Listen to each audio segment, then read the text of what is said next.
Hamıya salam. Bu həftə biz Məsihin üstünlüyü mövzusunu bir yerdə araşdırırıq. Gəlin bir anlıq düşünək. Bütün bu kainatın mərkəzində əslində kim və ya nə dayanır? Bugün biz bəlkə də Əhd-i Cədiddəki ən möhtəşəm, ən dərin mətnlərdən birinə baş vuracağıq. İsa Məsihin heyrətamiz kosmik portretindən danışacağıq. Yaxşı, gəlin elə birbaşa mətləbin özünə baxaq. Ekranda gördüyünüz bu sözlər, bu kosmik portret həqiqətən də o qədər dərin mənalı ifadələr və iddialarla doludur ki, insanı heyrətə gətirir. Və ilk sualımız da budur. Görünməz Allahın surəti olmaq. Bu nə deməkdir əslində? Yəni bir şey həm görünməz, həm də onun surəti necə ola bilər? Elə bil bir tapmacadır, elə deyilmi? Gəlin bu tapmacanın cavabını birlikdə axtaraq. Deməli, bu portretin təməlində dayanan ilk və bəlkə də ən vacib iddiası məhz budur. Allahın surəti. Bu ifadə Məsihin atası Allahla olan o bənzərsiz, tamamilə fərqli münasibətini ortaya qoyur. Baxın, burada surət deyəndə ağlınıza sadəcə bir şəkil, bir foto gəlməsin. Yox, söhbət qat-qat dərindir.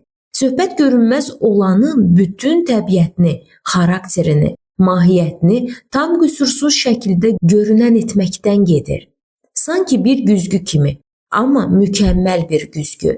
Elə müqəddəs kitabın özündə də deyilir axı, məni görən atanı görmüşdü. Yəni bu iddia o deməkdir ki, əgər biz görünməz Allahın necə biri olduğunu bilmək istəyiriksə, sadəcə İsa'ya baxmalıyıq. O görünməyən olanı bizim üçün görünən edir. Yaxşı, gəlin indi portretin ikinci, amma çox vaxt səhv başa düşülən bir hissəsinə keçək. Bütün yaradılış üzərində ilk doğulan, ilk doğulan deyəndə ağlımıza dərhal nə gəlir? Zaman, yəni kiminsə birinci doğulması. Amma dayanın, buradakı məna heç də bu deyil. Tamamilə başqa bir şeydən gedir söhbət. Baxın, fərq budur. Normalda biz bu sözü xronologiya, yəni zaman ardıcıllığı üçün işlədirik. Amma müqəddəs kitab kontekstində bu rütbə, mövqe, ali hakimiyyət deməkdir. Yəni söhbət birinci yaradılan olmaqdan getmir. Söhbət hər şeyin üstündə birinci olan olmaqdan gedir. Fərq çox böyükdür. Mətnin özü də bunu təsdiqləyir. Diqqət edin, deyilmir ki, o yaradılıb. Deyilir ki, hər şey onun vasitəsilə və onun üçün yaradılıb. O hər şeydən əvvəl var idi və hər şeyin mövcudluğu ondan asılıdır. Bu onun yaradılmış deyil, yaradan olduğunun açıq-aydın sübutudur. Onun bütün yaradılış üzərindəki üstünlüyünü bundan daha yaxşı necə ifadə etmək olar axı? Hətta müqəddəs kitabda başqa nümunələr də var.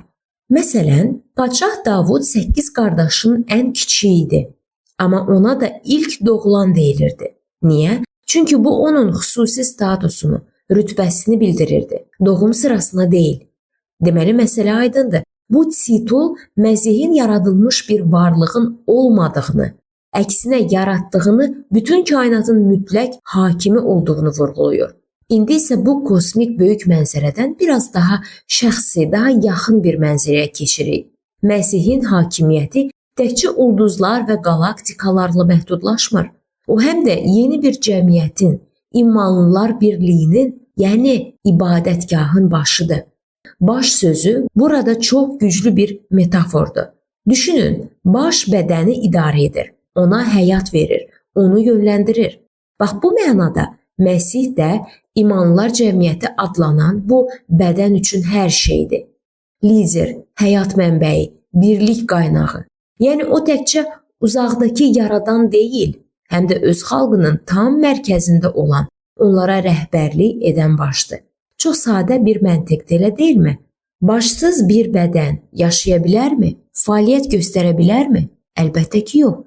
Eynilə imanlılar cəmiyyəti də öz həyatı, böyüməsi, istiqaməti üçün tamamilə Məsihdən asılıdır. Bu, onlar arasındakı o qırılmaz, həyat verici bağı göstərir. Və indi gəlib çatdıq bəlkə də bütün bu portretin ən zirvə, ən dramatik nöqtəsinə.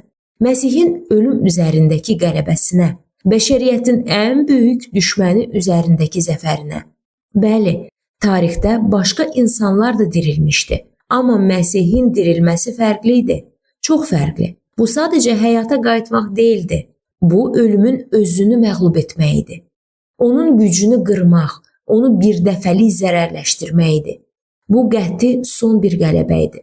Bax, buna görə də ona ölülər arasından ilk doğulan deyilir.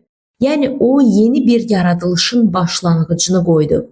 O təşəbbüskardır. Ölümü məğlub etdiyi üçün indi bizi də öz surətində yenidən yaratmaq gücünə və haqqına sahibdir. Onun qələbəsi ona iman edənlər üçün də bir zəmanətdir. Yaxşı, bütün bu güc, bu hakimiyyət, bu qələbə, bütün bunların məqsədi nədir? Bax, indi də son və ən əsas məqsədə gəlirik. Barışıq.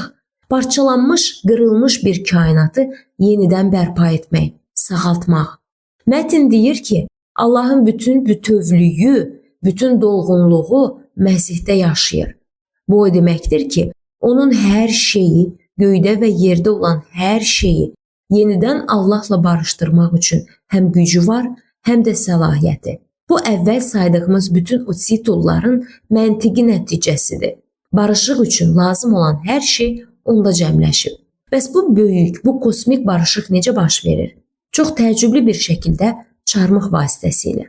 Bəli, o dövrün ən rüsva edici, ən alçaldıcı ölüm aləti olan çarmıx, Məsihin dökülən qanı ilə birlikdə kainata sülh yaradan bir vasitəyə çevrilir. Bu inanılmaz bir paradoksdur. Və buradakı hər şey sözünə diqqət edin. Orijinal Yunan dilində burada kosmos sözü işlənilir. Yəni, söhbət təkcə insanlardan ya da təkcə dünyadan getmir. Söhbət bütün yaradılmış nizamdan, bütün kainatdan gedir. Barışığın miqyası o qədər genişdir ki, bu həqiqətən də ağla sığmaz bir iddiadır. Gəlin yekunlaşdıraq. Bütün bu hissələri bir-birinə calayanda möhtəşəm bir portret yaranır. Baxın, bu Allahın mükəmməl surətidir. Hər şeyin ali yaradanıdır. İmanlar cəmiyyətinin rəhbərlik edən başıdır. Ölülər arasından qalib gələn ilkdir. Və nəhayət hər şeyin son barışdırılmasını görürsünüzmü? Hər bir titul digərini gücləndirir və birlikdə Məsihin üstünlüyü üçün sarsılmaz bir iddia ortaya qoyurlar. Məşhur yazıcı Lewisin dediyi kimi, İsa'nın özü haqqında dediyi sözləri deyən biri sadəcə yaxşı əxlaq müəllimi ola bilməz. O ya dəlidir, ya da ki, həqiqətən dediyi kəsdir. Bax, Kolossillərə məktubdakı bu iddialar da belədir. O qədər böyük, o qədər mütləqdir ki, neytral qalmaq üçün heç bir yer qoymur. Və beləcə gəlib çatdıq son suala. Bu dəfə bu sual məndən sizədir. Bütün bu möhtəşəm kosmik portreti nəzərə alsaq, insan öz şəxsi həyatında Məsihin bu üstünlüyünü necə daha dərindən hiss edə bilər? Başqa cür desək, bütün bunların sizin üçün, mənim üçün, bizim üçün praktiki mənası nədir? Bu fikir üzərində düşünün əziz dostlar. Dinlədiyiniz üçün təşəkkür edirəm.